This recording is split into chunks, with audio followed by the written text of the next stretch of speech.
এক গ্রামে ছিল ছোট্ট ছেলে টিটো আর তার পোষা বেড়াল মিন্টু। প্রতি রাতে চাঁদের আলোয় তারা লুকোচুরি খেলত।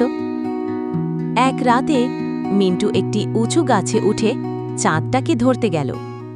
টিটো দেখে হাসতে হাসতে বলল, ওরে মিন্টু, চাঁদ কি আর গাছে থাকে যে তুই ধরবি? মিন্টু মুখ ভার করে যেই না গাছ থেকে নেমে টিটোর কোলে ঝাঁপ দিয়েছে, অমনি আকাশে দেখা পড়ল এক উড়ন্ত মাছ। মাছটা রূপোলি আলো ছড়াচ্ছিল। মিন্টু তো অবাক, সঙ্গে সঙ্গে মাছটার পেছনে ছুটল। উড়ন্ত মাছটা খিলখিল করে হেসে বলল, আমি হলাম চাঁদের দেশের মাছ, আমায় ধরতে পারলে কিন্তু দারুণ পুরস্কার পাবি। এই শুনে টিটো আর মিন্টু এত জোরে হেসে উঠল যে দুজনেই মাটিতে গড়াগড়ি খেতে লাগল। সেই থেকে গ্রামে এই মজার গল্পটা সবার মুখে মুখে ফেলে।